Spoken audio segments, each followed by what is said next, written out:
आज के मुख्य समाचार। आरडीजी मुद्दे पर सर्वदलीय बैठक में सियासी तनातनी। ठंड के साथ जोड़ों के दर्द के साथ मरीजों की संख्या में तेज इजाफा।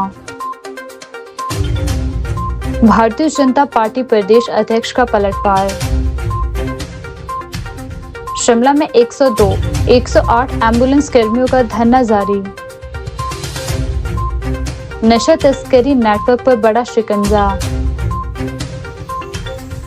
जयराम ठाकुर ने सरकार की आर्थिक नीतियों पर उठाए सवाल। आरडीजी मुद्दे पर कांग्रेस का भाजपा पर हमला। 6 माह से बिना वेतन कार्यरत 600 से अधिक शिक्षक। अब समाचार विस्तार से। हिमाचल प्रदेश की राजनीति में आरडीजी से जुड़े मुद्दे को लेकर एक नई बहस छिड़ गई है।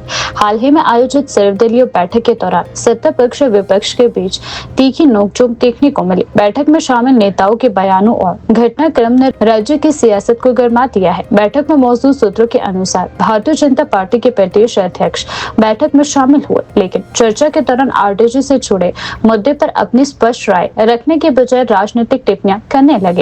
बताया गया कि जब उनसे आग्रह किया गया कि वे आरडीजी के विषय पर अपना पक्ष स्पष्ट करें, इसी क्रम में नेता प्रतिपक्ष जयराम ठाकुर से भी आरडीजी को लेकर अपनी स्थिति स्पष्ट करने का अनुरोध किया गया। हालांकि सूत्रों के मुताबिक उन्होंने भी इस मुद्दे पर विस्तार से चर्चा करने के बजाय बैठक से बाहर जाने का निर्णय लिया। इस घटनाक्रम को लेकर राजनीतिक हलकों में चर्चाएं तेज हो गई है और ऐसे विपक्ष के रणनीतिक असमंजस की स्थिति के रूप में देखा जा रहा है। इस पूरे मामले में मुख्यमंत्री सुखविंदर सिंह सुक्खू ने विपक्ष पर निशाना साधते हुए कहा कि राज्य के महत्वपूर्ण मुद्दों पर स्पष्ट रुख अपनाना लोकतांत्रिक जिम्मेदारी है। उन्होंने कहा कि जनता से जुड़े विषयों पर संवाद और निर्णय से बचना उचित नहीं है तथा सरकार आरडीजी से संबंधित मामलों में पारदर्शिता और चर्चा के पक्ष में है। मुख्यमंत्री ने यह भी कहा कि राज्य सरकार हर मुद्दे पर चर्चा के लिए तैयार है। फिलहाल आरडीजी का मुद्दा राज्य की राजनीति में चर्चा का केंद्र बना हुआ है और आने वाले दिनों में इस पर सत्ता पक्ष व विपक्ष के बीच बयानबाजी और तेज होने की संभावना है।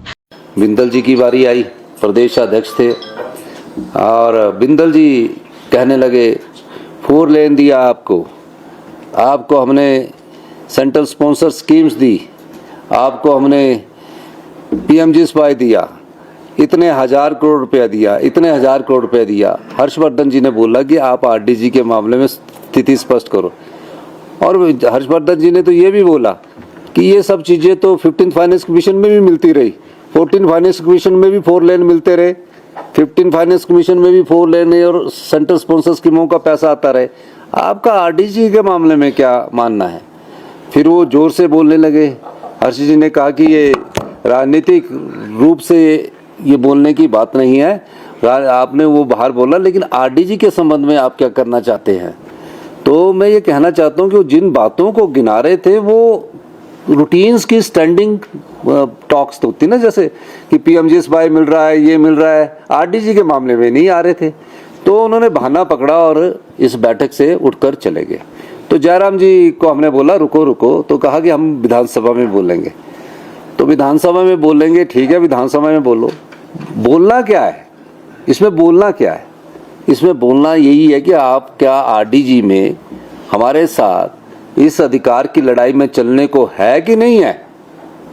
तो दुविधा में फंसी हुई भारतीय जनता पार्टी लग रही है, क्योंकि ये क्लियर नहीं कर पा रहे। अगर उन्होंने बैठक में आना था तो आरडीजी पर अपना स्टैंड क्लियर करना था कि नहीं, हम आरडीजी के साथ है या नहीं है। अब इस दुविधा में निकलने के लिए उन्होंने बहाने पकड़ लिए कि सीपीएम हमको बोल रही है कि आप चलो, राठौर साहब को बोल दिया, आम आदमी की पार्टी को बोल दिया। और मैंने कहा कि चलो आप सब लोगों ने बोल दिया, लोकतंत्र में है तो मुझे भी बोलने दो। नहीं कहते आपके बोलने से पहले ही चले जाना है। तो अब क्या कर सकते हैं? हमारे से बोलने से ही पहले चले गए। हिमाचल प्रदेश में 102 और 108 एम्बुलेंस सेवा से जुड़े कर्मचारियों की हड़ताल तीसरे दिन भी जारी रही। राजधानी शिमला में उपायुक्त कार्यालय के बाहर एम्बुलेंस कर्मचारी यूनियन ने सेटू के बैनर तले धरना प्रदर्शन किया। इस दौरान यूनियन पदाधिकारियों और कर्मचारी अपनी मांगों को लेकर मीडिया से रूबरू हुए और सरकार तथा कंपनी प्रबंधन के खिलाफ जोरदार नारेबाजी भी की गई। शनिवार को शहर के सेटू चौक पर बड़ी संख्या में कर्मचारी एकत्र हुए और न्यूनतम वेतन सहित विभिन्न मांगों मांगों को लेकर प्रदर्शन किया गया। कर्मचारियों का कहना है कि लंबे समय से उनकी मांगों को अनदेखा किया जा रहा है, जिसके चलते उन्हें हड़ताल का रास्ता अपनाना पड़ा है। कर्मचारियों ने आरोप लगाया कि श्रम कानूनों और न्यायालय के आदेशों को नजरअंदाज किया जा रहा है, जबकि कंपनी प्रबंधन कर्मचारियों की आवाज उठाने पर कार्यवाही की चेतावनी दे रहा है। यूनियन ने चेतावनी दी कि यदि मांगे पूरी नहीं हुई तो आंदोलन को उग्र रूप दिया जाएगा। कर्मचारी 5 दिवसीय हड़ताल पर है, जिसका प्रभाव प्रदेश के बड़े बड़े अस्पतालों में आपातकालीन सेवाओं पर दिखाई दे रहा है। एम्बुलेंस सेवाओं में बाधा आने से मरीजों और उनके परिजनों को दिक्कतों का सामना करना पड़ रहा है। स्थिति ने स्वास्थ्य विभाग और राज्य सरकार की चिंताएं बढ़ा दी है। हालांकि आपातकालीन चिकित्सा सेवाएं प्रभावित होना जन स्वास्थ्य के लिहाज से गंभीर मुद्दा माना जा रहा है। ये 17 तारीख को सुबह 8 बजे तक चलेगी और ये हड़ताल जब चली है तो एम्बुलेंस सेवाएं पूरी तरह से बाधित हैं हिमाचल प्रदेश के अंदर, और एम्बुलेंस सेवाओं को बाधित करने के साथ ही जिला मुख्यालयों पर इस तरीके के प्रदर्शन किए जा रहे हैं, जैसे आज डीसी ऑफिस शिमला पर हो रहा है। और ये भी प्रस्तावित है कि 16 तारीख को जो है शिमला के अंदर एक राज्यव्यापी प्रदर्शन किया जाएगा, जिसमें पूरे हिमाचल प्रदेश के एम्बुलेंस कर्मी जुटेंगे। मुद्दे वही हैं कि श्रम कानूनों की उल्लंघना जिस रूप में हो रही है, आप देख रहे हैं कि एक तरफ देश के श्रम कानून हैं जो पार्लियामेंट ने बनाए हैं या विधानसभा ने बनाए हैं, उनको लागू करना किसी भी संस्था की जिम्मेवारी है, नेशनल हेल्थ मिशन की या सरकार की जिम्मेवारी है, जो मेड्समैन कंपनी उनकी जिम्मेवारी है। वो भी आप भूल जाइए, वो पीछे छूट गया मसला। आगे का मसला ये है कि हिमाचल हाई कोर्ट ने एक निर्णय दे दिया था आज से 10 साल पहले कि ये जो एम्बुलेंस कर्मचारी हैं इनको कम से कम 15,000 रुपया कैश इन हैंड कह रहा हूँ मैं, यानी ईपीएफ का पैसा अलग होगा, ईएसआई का पैसा अलग होगा, दूसरे बेनिफिट अलग होंगे, वो 15,000 रुपया मिलना चाहिए। जब ये निर्णय लागू नहीं हुआ तो सीजीएम कोर्ट शिमला में जो यूनियन पहुंची, सीजीएम कोर्ट ने एक निर्णय दिया कि 17,500 रुपया वेतन इनको कैश इन हैंड मिलना चाहिए। न 15,000 मिला, न 17,500 मिला, और आज 10 साल बीतने के बावजूद भी ये निर्णय लागू नहीं हो पाए, न देश का श्रम कानून लागू हो पाया। हमारे देश का कानून क्या कहता है कि 12 घंटे अगर ड्यूटी करवाई जाएगी तो डबल ओवर टाइम के हिसाब से वेतन का भुगतान होगा। 12 घंटे ये ड्यूटी करते हैं, सबको मालूम है, 2 ही शिफ्टें चलती हैं, और 12 घंटे ड्यूटी करने के बाद इनको जो असल में वेतन मिलना चाहिए, जो सीजीएम कोर्ट ने कहा था, हाई कोर्ट ने कहा था, उससे भी बहुत ज़्यादा है। क्योंकि जो शेड्यूल एम्प्लॉयमेंट है हिमाचल का, जो न्यूनतम वेतन का, उसके अनुसार 16,000 तो इनका 8 घंटे का वेतन है। तो जब 12 घंटे ड्यूटी होगी तो डबल हो जाएगा, तो 32,000 रुपये इनका वेतन बनता है। लेकिन आज वेतन कितना मिल रहा है? 11,000, 12,000, 13,000। और छुट्टी नहीं मिलती है, तो अगर कोई मेडिकली अनफिट हो जाए या बीमार हो जाए और ड्यूटी पर ना आ पाए तो कई का वेतन 2,700 रुपया, 5,000, 7,000, 9,000 भी मिलता है। ये पूरी तरह से देश के श्रम कानूनों की उल्लंघना है। छुट्टी आप नहीं दे रहे हैं, न्यूनतम वेतन आप नहीं दे रहे हैं, हाई कोर्ट का निर्णय आप लागू नहीं कर रहे हैं, सीजीएम कोर्ट का निर्णय आप लागू नहीं करते हो। और इससे बड़ी बात यह है कि जितने भी कानून हमारे देश के अंदर उनकी उल्लंघना कर रहे हैं। ईपीएफ का कानून देश का सबसे शक्तिशाली कानूनों में से एक है। उस कानून के तहत एक हिस्सा जो है मजदूर का कटना चाहिए ईपीएफ में, एक मालिक का कटना चाहिए, लेकिन दोनों के दोनों हिस्से जो हैं मजदूर से काटे जा रहे हैं। और तर्क दिया जा रहा है कि सीटीसी है, कॉस्ट टू कंपनी है। कॉस्ट टू कंपनी हमेशा मिनिमम वेज से ऊपर होती है। जिसको मिनिमम वेज नहीं मिल रहा है उस वहाँ कहाँ से कॉस्ट टू कंपनी आ गया, वहाँ सीटीसी कहाँ से आ गया? तो पूरी तरह से ये उल्लंघना हो रही है कानूनों की, और मजदूर जो है उनको प्रताड़ित किया जा रहा है। जब यूनियन इस बात को उठाती है, उनके ट्रांसफ़र कर दी जाती है, उनको विक्टिमाइज़ किया जाता है, उनकी प्रताड़ना की जाती है, कईयों को नौकरी से निकाल दिया जाता है, वेतन काट दिया जाता है, कई दिन घरों में बिठा दिया जाता है। धर्मपुर में जिनका कार्यालय है वहाँ बुलाकर जो धमकियाँ दी जाती हैं, डराया जाता है, धमकाया जाता है, पुलिस में झूठे मुकदमे दर्ज किए जाते हैं। ऐसी अनेकों बातें हो रही हैं। तो इसके खिलाफ ये हड़ताल चल रही है। आज 3रा दिन है और 16 तारीख को जो है शिमला में रैली होगी और 17 तारीख को सुबह 8 बजे जो इस हड़ताल का समापन होगा। अभी कुछ दिन पहले ही हम स्वास्थ्य मंत्री से डेपुटेशन मिला था यूनियन का, दोबारा से इन विषयों को लाया था उनके संज्ञान में। पहले भी मिलते रहे हैं, एमडी एनएचएम से दोनों जाने कितनी बार मिले हैं, कितनी हड़तालें की हैं, और स्वास्थ्य सचिव के समक्ष भी इस मुद्दे को उठाया, मुख्यमंत्री के समक्ष भी इस मुद्दे को उठाया, लेकिन न्याय नहीं मिलता है। तो इसलिए इस हड़ताल में उतरना पड़ा है।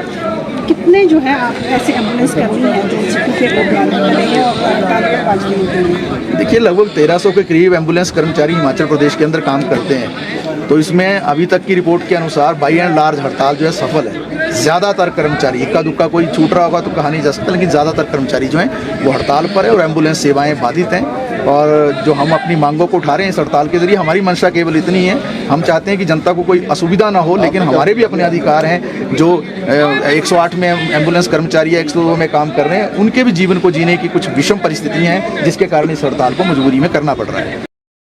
जिला कुल्लू में सर्दी के मौसम के दौरान कड़ाके की ठंड का असर अब लोगों की सेहत पर भी साफ नजर आने लगा है।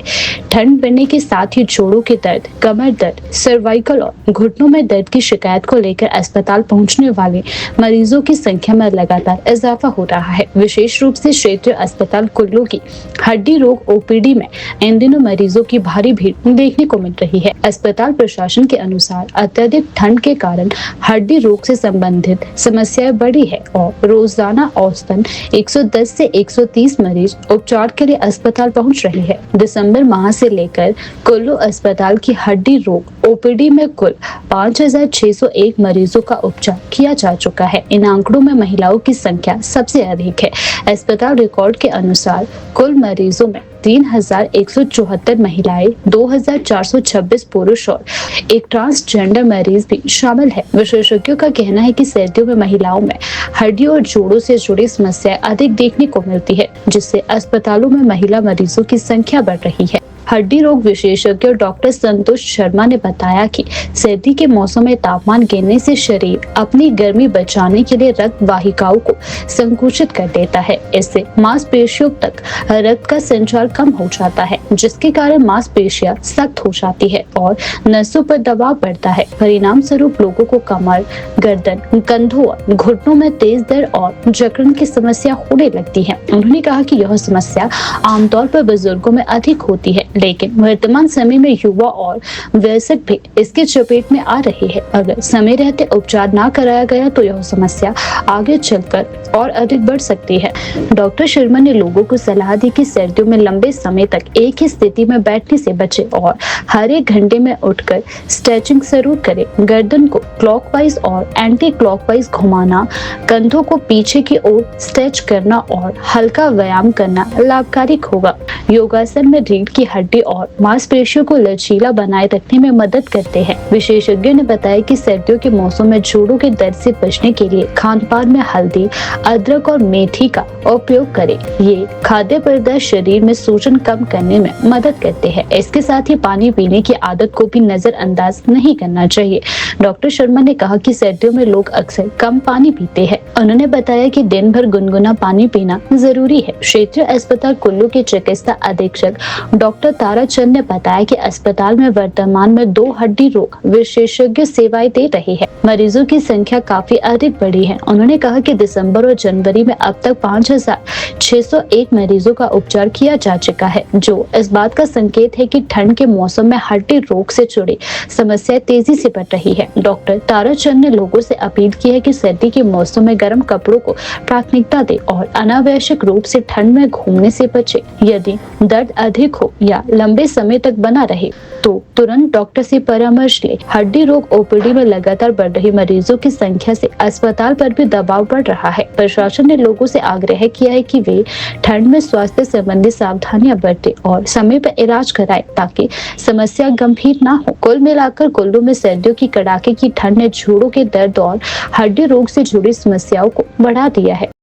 हिमाचल प्रदेश में राजस्व घाटा अनुदान आरडीजी को लेकर सियासी बयानबाजी तेज हो गई है। भाजपा प्रदेश अध्यक्ष डॉक्टर राजीव बिंदल ने आज शिमला में प्रेस वार्ता को संबोधित करते हुए मुख्यमंत्री के बयान पर पलटवार किया और कांग्रेस सरकार पर वित्तीय प्रबंधन को लेकर कई गंभीर सवाल उठाए। पत्रकारों से बातचीत में उन्होंने कहा कि आरडीजी बंद किए जाने के मुद्दे पर राज्य सरकार द्वारा बुलाई गई सर्वदलीय बैठक का भाजपा ने बहिष्कार किया।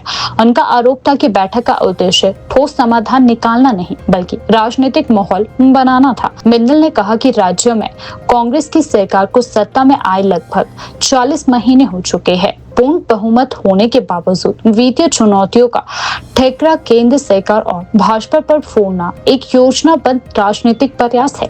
उन्होंने कहा कि राजस्व घाटा अनुदान का समाप्त होना कोई अचानक लिया गया निर्णय नहीं है। यह पहले से ही वित्त आयोग की 14वें और 15वें आयोग की सिफारिशों में स्पष्ट था कि यह अनुदान चरणबद्ध तरीके से कम होगा और निर्धारित समय के बाद समाप्त हो जाएगा।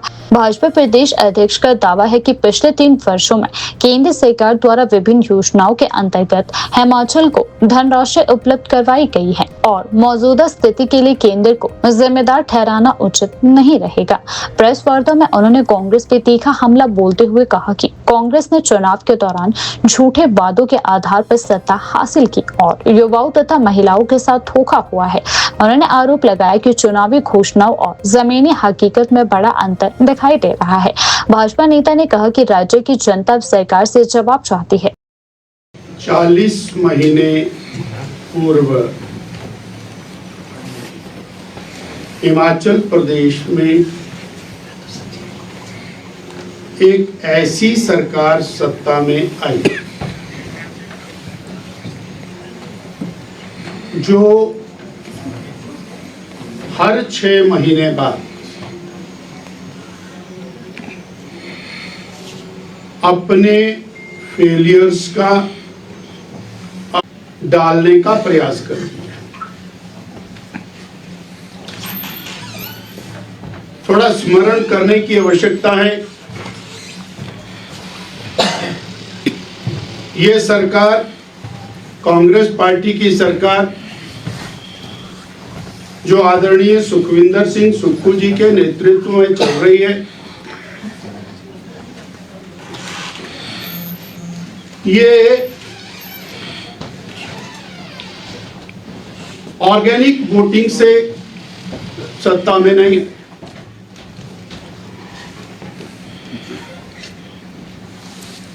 मैनिपुलेशन,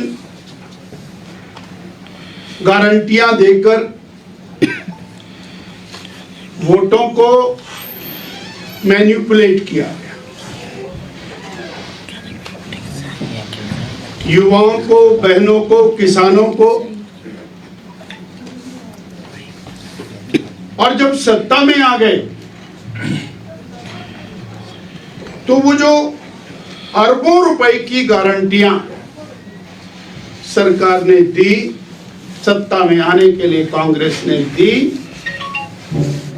वो गारंटियां 3.25 साल से सरकार के सिर चढ़ करके बोल रहे।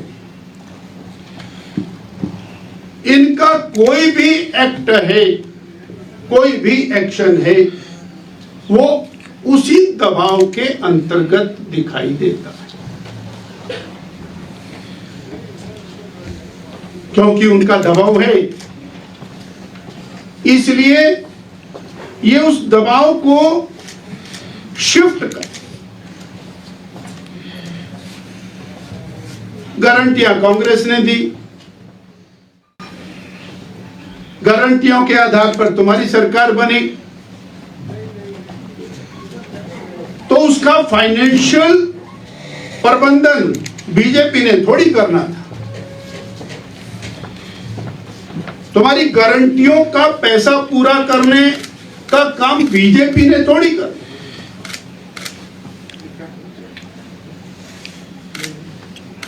और आज इसके कारण प्रदेश की जनता त्रस्त है।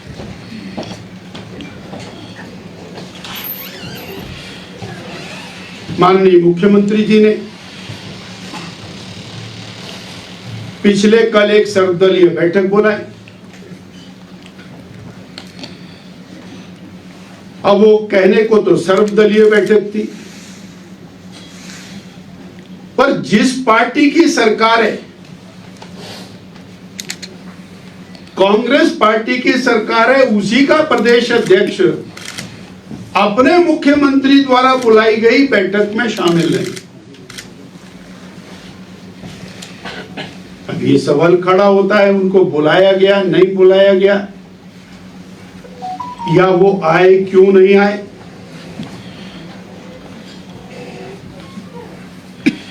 और फिर स्टेटमेंट दे रहे हैं। आज मैंने देखा अखबारों में, मीडिया में, भारतीय जनता पार्टी को हिमाचल के हित की चिंता नहीं है। आपको हित की चिंता होती तो बैठक में आते। और मैं बताऊंगा कैसे भारतीय जनता पार्टी को हिमाचल कांग्रेस की ओर से प्रतिनिधि तो किसने उसी प्रकार बोल रहे थे जब वो ऑपोजिशन में प्रदेश के अध्यक्ष थे, उसी स्टाइल में उन्होंने मीटिंग के अंदर और केंद्र की सरकार को जो भला बुरा कहना है वो शब्दावली भी मेरे पास है, मैं नहीं बोल। ऑल पार्टी मीटिंग किसी समाधान के लिए या भारतीय जनता पार्टी को कॉर्नर करने के लिए आपने योजना पूर्वक मीटिंग बुलाई और उस मीटिंग से एक और सवाल निकला कि माननीय उप मुख्यमंत्री जी को मीटिंग में क्यों नहीं बुलाया।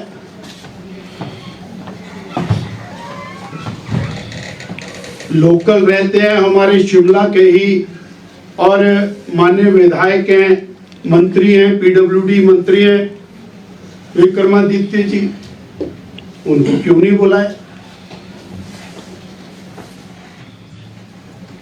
अर्थात एक ही राजनीतिक उद्देश्य के लिए अपने टोटल फेलियर्स, भारी भरकम भ्रष्टाचार जो पूरे प्रदेश में व्याप्त है,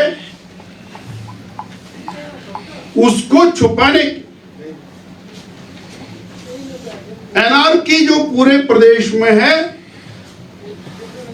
उससे बचने के ये ठीकरा बीजेपी पर फोड़ने के लिए ये योजना की। मैं आज पढ़ रहा था, हमारे जाने के बाद माननीय मुख्यमंत्री जी ने एक शब्द का प्रयोग किया कि कुर्सी का मोह नहीं रखना चाहिए। तो कुर्सी तो उन्हीं के पास है और हम कहेंगे कि ज्ञान दूसरों को ना दें, जरा अंदर तक ले लें, कुर्सी का मोह छोड़ दें।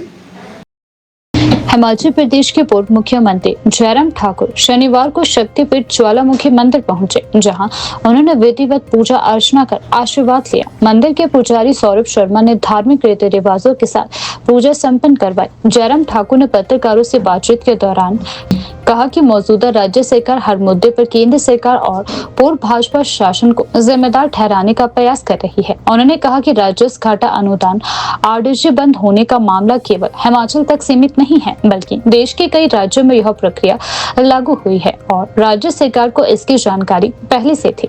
उन्होंने कहा कि चुनाव के दौरान जनता से किए गए वादों और गारंटियों को पूरा करना राज्य सरकार की जिम्मेदारी है और इसके लिए केंद्र सरकार को दोष देना उचित नहीं है।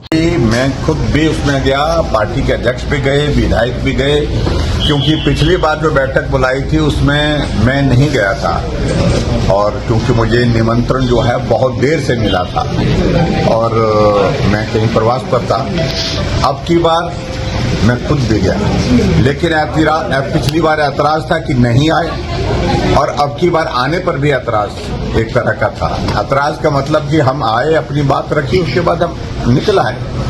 सरकार स्पष्ट नहीं कर पा रही है कि उनको करना क्या है, क्लैरिटी नहीं। उसी बैठक में अधिकारी जो प्रेजेंटेशन दे रहे हैं वो अलग है और उसके बाद मुख्यमंत्री बयान दे रहे हैं तो वो अलग है।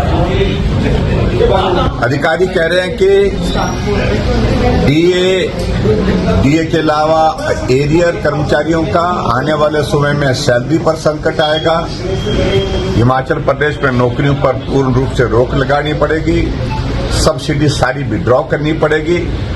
लेकिन मुख्यमंत्री कहते हैं कि 2027 में हिमाचल प्रदेश आत्मनिर्भर होगा। तो समझ नहीं आ रहा है कि कौन ठीक बोल रहा है।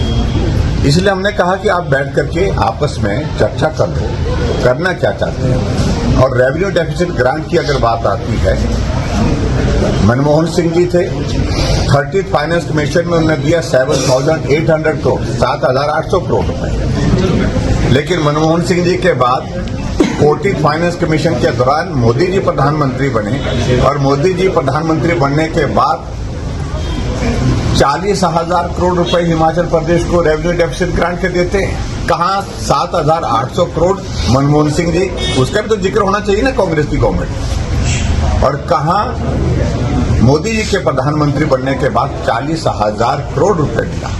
रेवेन्यू डेफिसिट कराया। और उसके बाद मैं मुख्यमंत्री बना, 15 फाइनेंस कमीशन में 37,200 करोड़ रुपए मिला।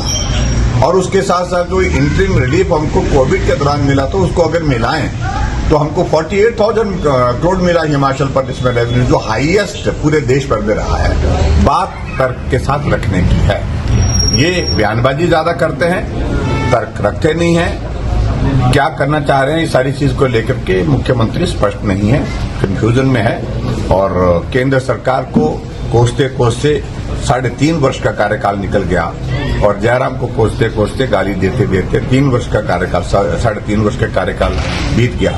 अगर इसी से ही इनको लगता है कि प्रदेश का भला होगा तो करते रहिए, हमें कोई आपत्ति नहीं, लेकिन प्रदेश का भला हो, ये हम सारी चीज को लेकर के ये कहना चाहते। तो पिछले कल की बैठक में हम इसलिए गए थे कि वहां ये हिमाचल प्रदेश कांग्रेस पार्टी का नहीं है, ये सीपीएम का, सीपीआई का नहीं है, ये बीएसपी का या किसी एक दल का नहीं है, ना बीजेपी का है, ये सबका है। हम सब मिल करके कैसे कर सकते हैं, लेकिन सरकार की ओर से इस प्रकार के कोई प्रस्ताव ही नहीं है कि करना क्या है। हिमाचल प्रदेश की शिक्षा व्यवस्था को संभाले रखने वाले शिक्षक आज स्वयं गंभीर आर्थिक और मानसिक संकट से गुजर रहे हैं। प्रदेश में सेवा विस्तार पर कार्य कर रहे 600 से अधिक शिक्षक पिछले 6 महीनों से बिना वेतन कार्य करने को मजबूर है। यह स्थिति न केवल अमानवीय है, बल्कि शासन प्रशासन के संवेदनहीनता को भी उजागर करती है। पूर्व प्रांत महामंत्री अखिल भारतीय राष्ट्रीय शैक्षणिक महासंघ हिमाचल के डॉक्टर मामराज पुंडेल ने इस विषय पर चिंता व्यक्त करते हुए कहा कि सरकार शिक्षकों से यह अपेक्षा तो करती है कि छात्रों की पढ़ाई प्रभावित ना हो, लेकिन बदले में उन्हें समय पर वेतन देने की जिम्मेदारी निभाने में पूरी तरह विफल रही है। उन्होंने बताया कि शिक्षक अपने परिवार का भरण पोषण, बच्चों की शिक्षा और दैनिक खर्च बैंक ऋण के सहारे चला रहे हैं, जो बेहद दुर्भाग्यपूर्ण है। डॉक्टर पुंडेल ने तथाकथित चाटुकार शिक्षक संगठनों पर भी कटाक्ष करते हुए कहा कि ये संगठन केवल मन साझा करने और सरकार की प्रशंसा करने तक सीमित रह गए हैं।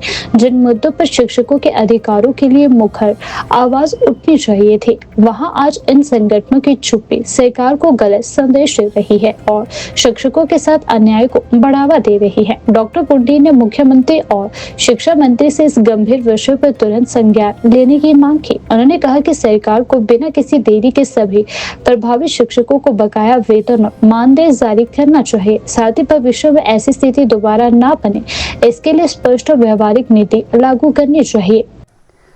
हिमाचल प्रदेश सरकार ने 27 अगस्त 2025 को हिमाचल प्रदेश के शिक्षा विभाग, मेडिकल एजुकेशन, आयुष एजुकेशन और टेक्निकल एजुकेशन में काम करने वाले शिक्षकों को रीएम्प्लॉयमेंट करने का फैसला लिया। और उस आदेश के मुताबिक अलग अलग विभाग की अलग अलग तिथि फिक्स कर दी गई।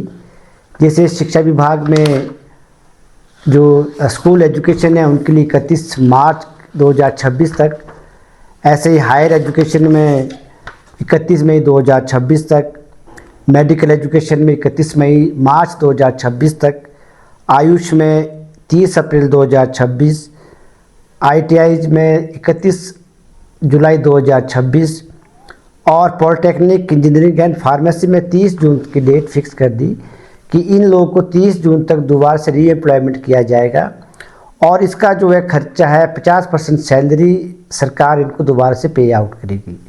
और जितने भी इनके भत्ते थे, जिसमें आपका ग्रेजुएटी हो गया, आपका ग्रेजुएटी है, पेंशन है, जितने भी भत्ते थे इनके, वो सारे के सारे जो है वो इस समय को पूरे करने के बाद इनको दिए जाएंगे। जिसमें इनका पेंशन, जो ग्रेजुएटी है, अवकाश नकदीकरण था और जीपीएफ का पैसा है, पेंशन का कम्यूटेशन, ये सारे के सारे इस समय को पूरा होने के बाद दिए जाएंगे।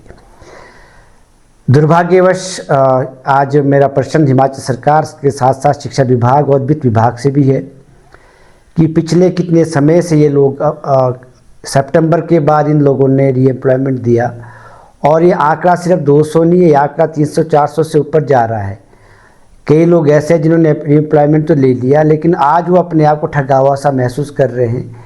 मेरा प्रश्न जहां हिमाचल सरकार के साथ साथ शिक्षा विभाग से भी है, हिमाचल सरकार के साथ साथ शिक्षा विभाग के बड़े बड़े पदाधिकारियों से भी है और वित्त विभाग से भी है। जब आपने इनकी सेवाएं ली तो इन सेवाओं के साथ जो आपने अपने आदेश आपने पारित किए थे, उन आदेशों के मुताबिक इनको 50% की सैलरी इनको मिलनी थी, लेकिन 6 महीने बीतने के बाद भी ये अध्यापक बिना सैलरी के काम कर रहे हैं। और ये वो अध्यापक है जिन्होंने अपनी सेवानिवृत्ति इसीलिए पोस्टपोन की ताकि बच्चों का मार्च तक का एग्जाम, जो हमारे परीक्षाओं का सत्र होता है, वहाँ तक बच्चों को उनकी पढ़ाई का नुकसान ना हो। आज मेरा प्रश्न सरकार के साथ साथ उन चाटुकार कर्मचारी और शिक्षक नेताओं से भी है जो सिर्फ स्वार्थ की राजनीति वो करते हैं, अपने हित के लिए वो लड़ते हैं। उनके सामने शिक्षा विभाग के निदेशालय में इस प्रकार का काम हो गया, लेकिन इस पर किसी का मुंह नहीं खोला। मेरा प्रश्न सरकार के उन चाटुकार, सरकार की गोदी में बैठे उन चाटुकार नेताओं से भी है कि जब उनको अपना हित दिखता है तो प्रेस कॉन्फ्रेंस और मीडिया के माध्यम से सरकार से आग्रह करते हैं, लेकिन जब प्रदेश के 400-500 अध्यापक साथियों के साथ जो 6 महीने से खेल खेला गया है, इसका जिम्मेदार कौन है? मेरा माननीय मुख्यमंत्री महोदय और शिक्षा मंत्री महोदय से अनुरोध है कि इस विषय को आप गंभीरता से लें। ये प्रदेश के शिक्षक साथियों का सम्मान और आत्मसम्मान की बात है। जो आपने आपके आदेशों के मुताबिक उन्होंने आपके आदेशों का पालन किया है, उस आदेशों के मुताबिक उनके साथ जिस प्रकार का व्यवहार शिक्षा विभाग कर रहा है, ये दुर्भाग्यवश है। और उन चाटुकार अध्यापकों से भी, नेताओं से भी, जो लोगों के पास जा जाके अपने संगठन के लिए, अपना खर्च चलाने के लिए जो पैसा इकट्ठा करते हैं, उनसे भी निवेदन है कि वो भी अब इससे बाहर आ जाए। प्रदेश का शिक्षक वर्ग आज तरस रहा है, किस प्रकार की उनके साथ घटनाएं घट रही है, लेकिन बोलने वाला कोई नहीं है। मेरा माननीय मुख्यमंत्री महोदय, शिक्षा मंत्री महोदय से निवेदन है कि इस विषय को आप गंभीरता से लें। ऊना जिला में राजस्व घाटा अनुदान आरडीजी के मुद्दे को लेकर कांग्रेस ने भारतीय जनता पार्टी पर तीखा प्रहार किया। कांग्रेस के जिला अध्यक्ष देशराज गौतम ने पत्रकार वार्ता को संबोधित करते हुए भारत सरकार की नीतियों पर सवाल उठाए।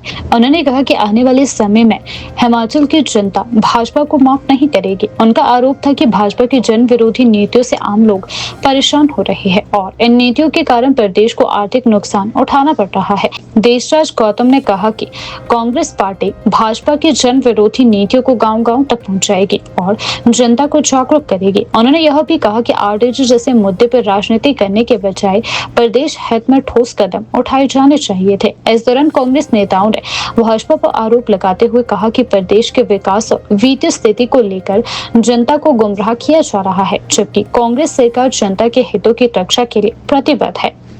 साथियों, केंद्र सरकार ने हिमाचल प्रदेश के साथ जो आरडीजी बजट की पूर्ण रूप से कटौती की है, ये हिमाचल प्रदेश के हितों के साथ, हिमाचल प्रदेश की भोली भाली जनता के साथ और पहाड़ी प्रदेश की जनता के साथ जो है, ये बहुत बड़ा धोखा है।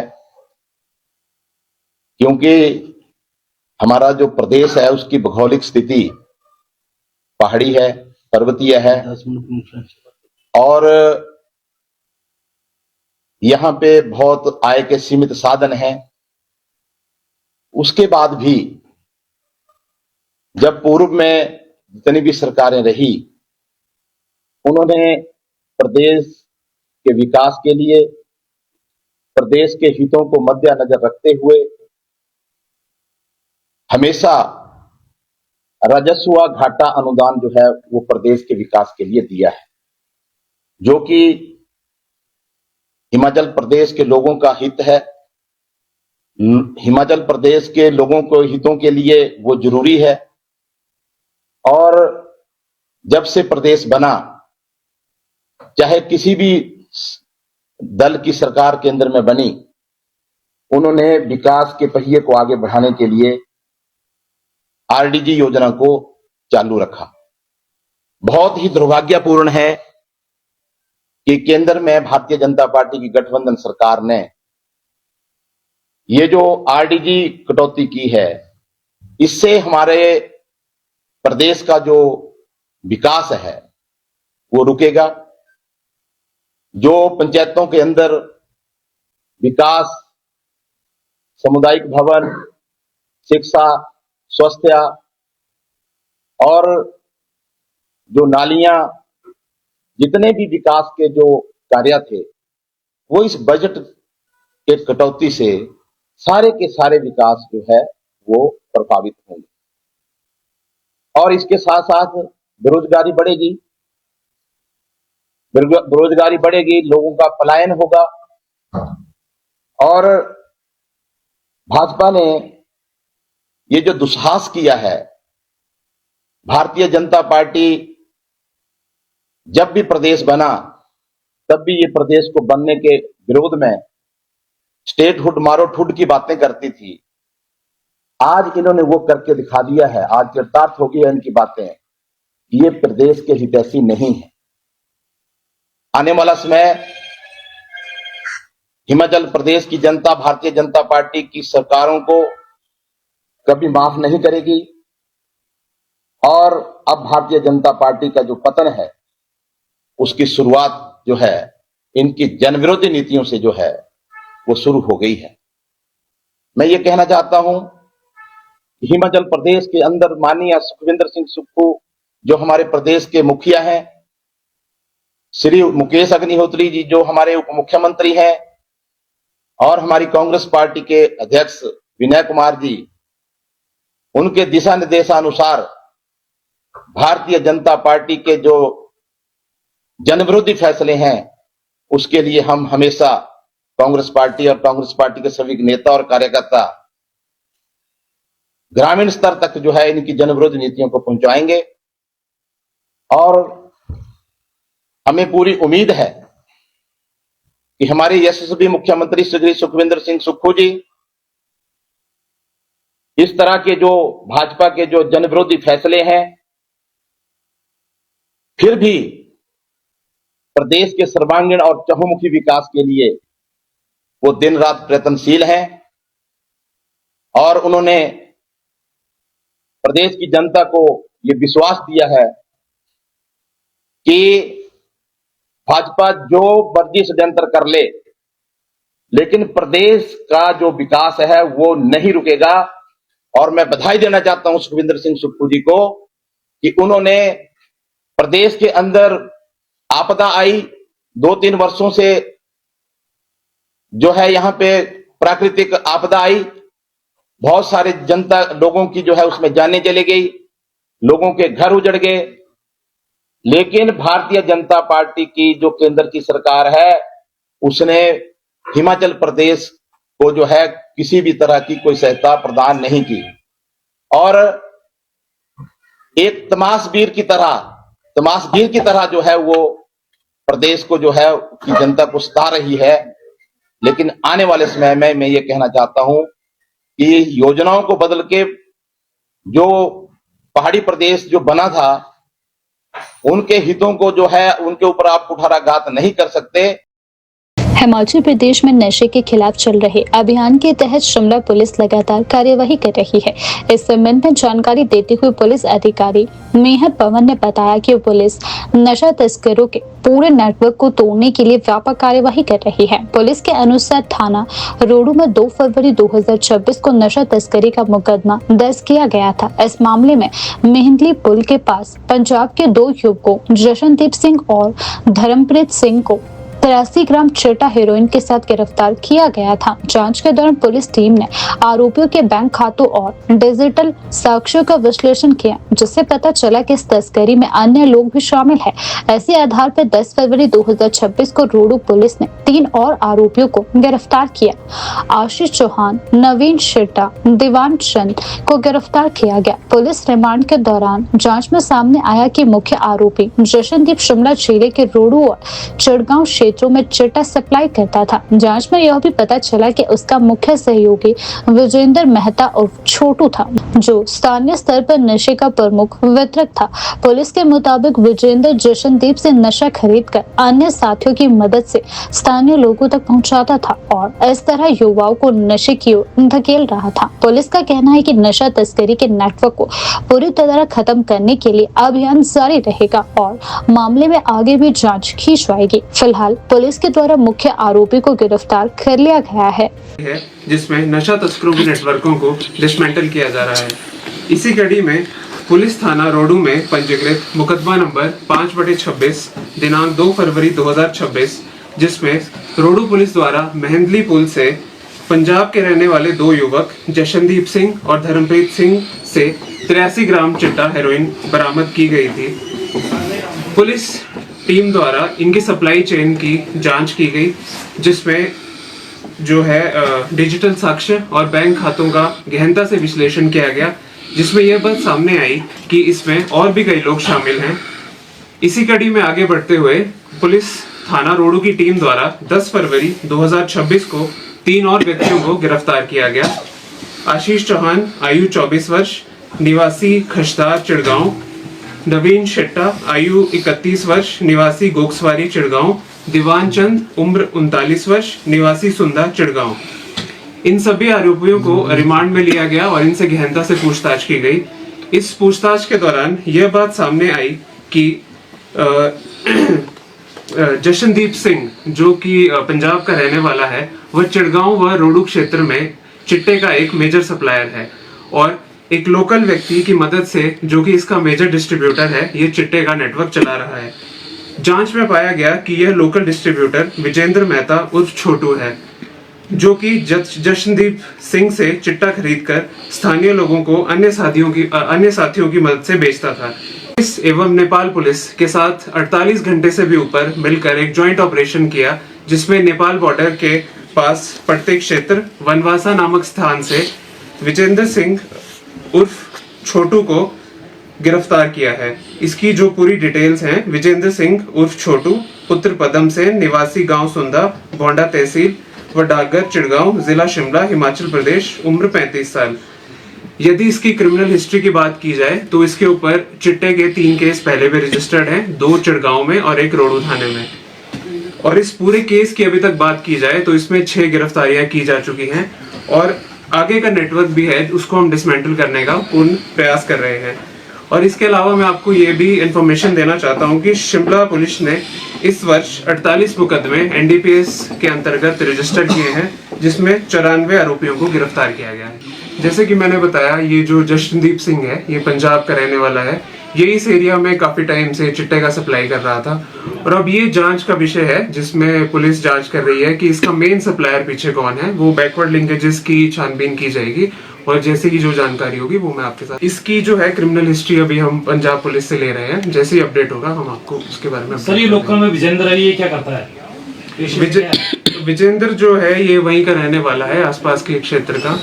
बाकी इसके ऊपर पहले से जो है 3 मुकदमे रजिस्टर्ड हैं। क्रिमिनल टाइप का ये व्यक्ति है पहले से जी।